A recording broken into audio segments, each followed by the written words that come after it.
Working at Splash Kingdom Waterpark had its moments. Moments when you'd question every life choice that led you there, and moments when you'd quietly thank the universe for placing you exactly where you were. On that blistering July Saturday, I experienced both extremes within the span of a single shift. It was one of those days where the Texas sun was relentless, glaring down at the concrete pathways as though personally offended by our attempts at leisure. Thousands of guests poured through the gates, already sweating, squinting, and exhausted before they'd even touched water. Children darted around, high on sugar and freedom, their shrieks echoing off fiberglass slides and artificial palm trees. My shift began predictably. Sunscreen mingled with chlorine in the air, the piercing whistle of lifeguards punctuated the chaos, and our shift supervisor Kyle's voice crackled cheerfully over the radio every 15 minutes. Remember, team, hydrate or dihydrate. Kyle was the kind of guy who could tell you your shirt was on fire in a way that somehow made you feel comforted. He had endless patience, coupled with a dry sense of humor that made him universally beloved among the crew, even when we subjected him to relentless teasing over the walkie-talkies. My morning rotation put me at the wave pool, an imitation beachfront that promised relaxation but usually delivered the opposite. Plastic tables encircled the area, intended strictly for short-term dining. Naturally, this rule was seen more as a vague suggestion by most guests. Towels, sandals, bags, sunglasses, and the occasional deflated unicorn float routinely occupied these tables, causing tense, passive-aggressive standoffs. But today, a single guest elevated this territorial warfare to an art form. Around noon, just as the sun reached its most merciless peak, I noticed her.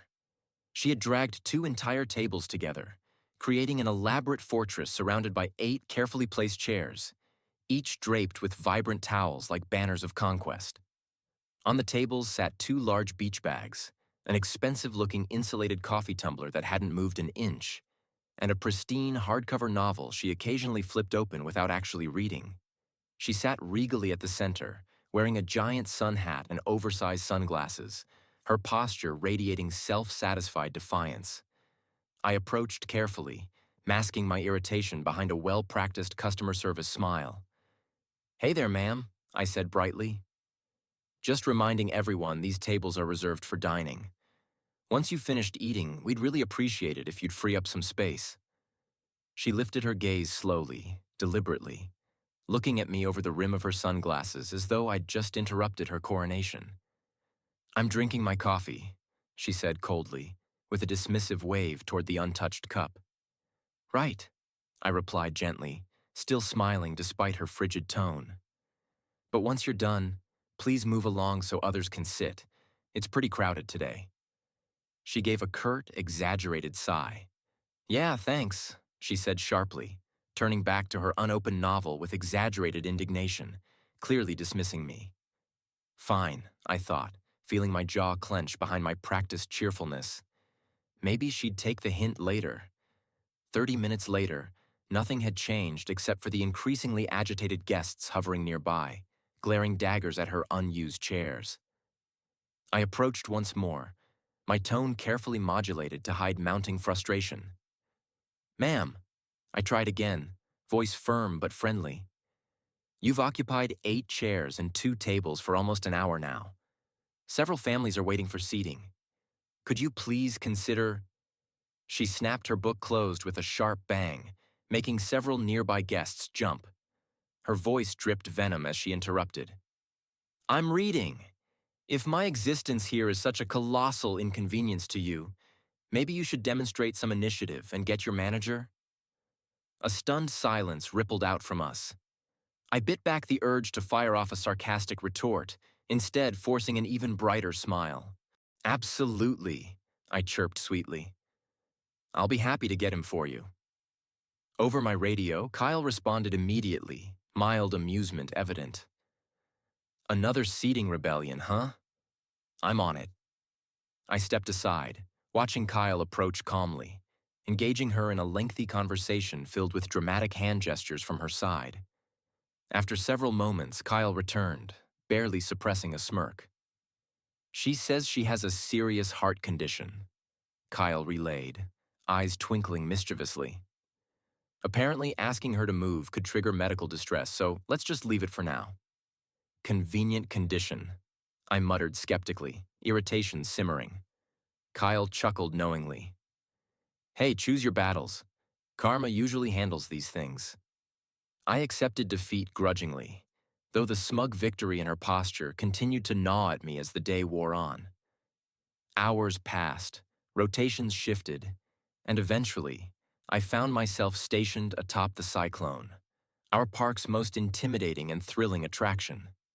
From my elevated post, the chaos below seemed distant, softened by the warm afternoon light. My thoughts drifted idly until they snapped sharply back to reality. Ascending the steps, laughing vibrantly with a group of friends, was the table queen herself, looking astonishingly healthy for someone with a supposed heart condition. She stopped short as she recognized me, her laughter faltering into uncomfortable silence. With a confident stride, she tried to brush past, but I blocked her path politely. "Ma'am," I said gently but firmly, "I'm really sorry, but you can't ride this attraction today." Shock flared briefly in her eyes before she recovered, anger flashing instantly. "Excuse me? What exactly is that supposed to mean?"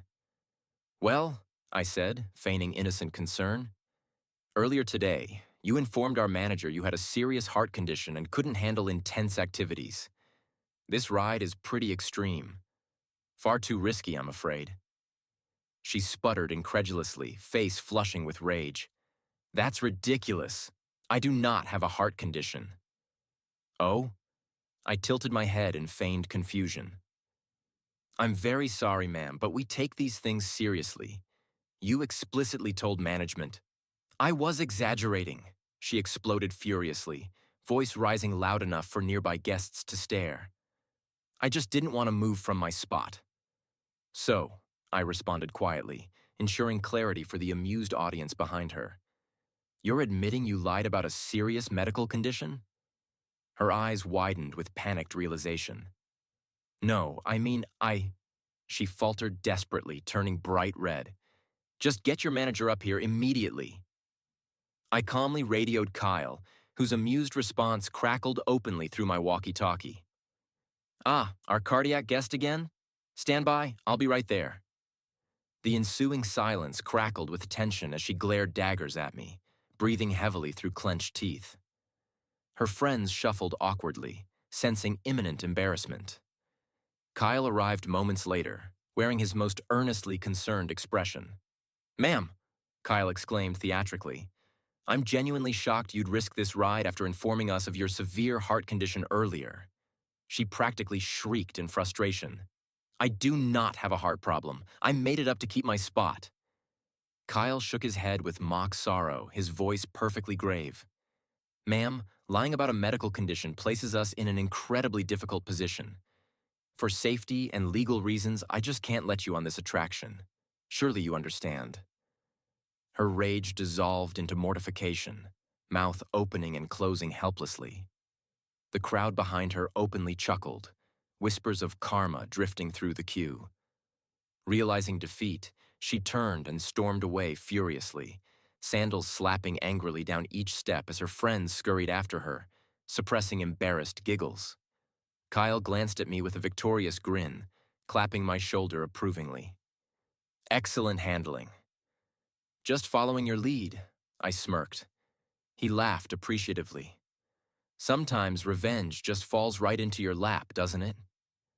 I looked out across the park, now bathed in gentle evening sunlight, savoring the quiet triumph. Today, at Splash Kingdom, justice had been served, perfectly chilled, delightfully petty, and immensely satisfying.